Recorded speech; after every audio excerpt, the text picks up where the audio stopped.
Disposada a realitzar el bany purificador en seguiment de la nostra llei, recordo aquell que vaig fer de joveneta abans de casar-me. Llavors no estava sola. Altres dones de la meva família m'acompanyaven.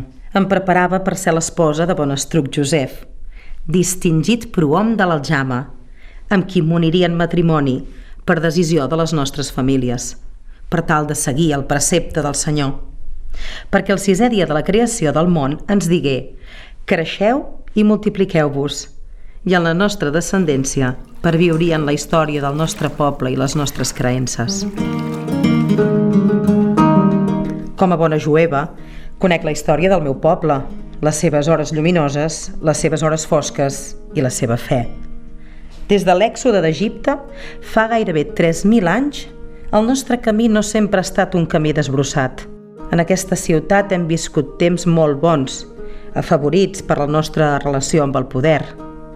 Els jueus de Girona són propietat reial i això ens ha permès comprar uns privilegis que compensen la nostra manca de drets. El rei Jaume I havia reconegut l'organització de la nostra aljama i havia propiciat el seu Consell de Govern, constituït per 5 prohoms escollits per la comunitat i per uns secretaris encarregats de fer complir les lleis i recollir els impostos, els quals, i a dia d'avui, la meva rica família ha contribuït sempre considerablement. M'hagués agradat viure a l'època de fa més de 200 anys, en què aquesta ciutat, la comunitat jueva, era molt més nombrosa i la relació amb els cristians era més fàcil. El meu poble s'havia establert sobretot a l'entorn del carrer Major del Call, però les dues comunitats florien l'una al costat de l'altra, l'una barrejada amb l'altra, sense tantes limitacions com ara. Per nosaltres Girona era la ciutat mare d'Israel, en aquestes terres catalanes. Després d'uns temps amables, en venen uns altres, i allò que m'han contat que succeí més endavant, mai no ho he pogut comprendre. Com què porta els almogàvers a atacar violentament la nostra comunitat en passar per Girona quan anaven a lluitar contra el rei de França. Més endavant la situació empitjorà i hi hagué més enfrontaments entre la societat cristiana i la jueva. Hem sentit relatar amb horror a les nostres àvies i a les nostres mares que l'any 5151, el 1391, segons el calendari cristià, es repetiren les agressions als carrers dels jueus de diferents ciutats. Aquell any, la nit de Sant Llorenç, fou cremat el portal del Call gironí. Hi va haver robatoris, saquejos i un atac de tanta violència que acabà amb l'assassinat de 40 dels nostres. La meva mare m'explicava com els habitants del Call van haver de córrer a refugiar-se a la Torre Gironella per tal de salvar la vida. Fou llavors, després d'aquell assalt sanguinari, que moltes persones es convertiren al cristianisme i començà la davallada de la nostra comunitat a Girona. Ara, cada vegada més aïllats i reclosos, ja no ens és permès viure fora d'aquesta part de la ciutat. Ni els cristians s'hi poden establir. Ja són pocs els que encara vivim al Call gironí, que ha reduït molt la seva extensió. Amb tot, aquests últims anys, la nostra minvada comunitat ha mirat de refer-se. El meu espòs, Bonestruc Josep, hi havia contribuït. Després de passar molts anys privats de sinagoga, l'any 5194, 1434 segons el calendari cristià, ell i 2 prohoms més de l'Aljama van comprar aquest terreny on estem ara per construir-hi el lloc sagrat d'estudi i oració i el mikvé, on hem continuat realitzant els banys purificadors. Però quan em poso a fer anar l'agulla amunt i avall, vora la finestra, sento el picar de masses i martells, el puja-baixa frisós de les serres, el fregadís de les pedres d'esmolar, el bufar de les manxes, el crepitar dels focs, el grinyol de rodes i engranatges. Em sembla sentir tot el brugit que surt dels tallers de fusters, vesters, teixidors, argenters, sastres, ferrers. I també penso en totes les altres tasques que ara mateix es deuen portar a terme sense gaire soroll.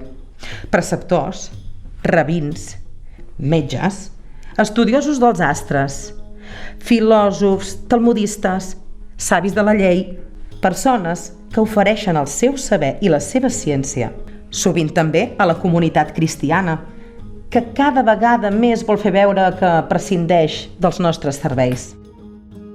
Si ara hi ha aquest feinejar als carrers, quina devia ser l'activitat d'abans, quan el call era més gran i més obert i es permetia l'anar i venir de gent de tota condició? Em fa sentir feliç haver pogut preservar el judaïsme en aquesta terra on vivim i mantenir-ne el culte, les tradicions i els rituals. Sempre hem celebrat l'inici de l'any, o Rosh Hashanah, que comença amb la lluna nova de tardor. I el transcurs dels mesos ens ha portat les altres festes que celebrem a casa i en comunitat, com el dia de l'expiació o Yom Kippur, el Sukkot o festa dels tabernacles, la Hanukkah o festa de les llums, el Shavuot, que omple la casa de branques, herbes i perfums, en record de l'entrega de la Torà a Moisès a la muntanya del Sinaí, i la més assenyalada de totes, la Pesach, amb el plat i els elements simbòlics que presideixen la taula. Aquells aliments que ens recorden les penúries que va passar el nostre poble durant l'Èxode, però també l'ajuda que ofereix el Senyor al poble d'Israel, evocada per la mescla de poma, nous, ametlles i dàtils.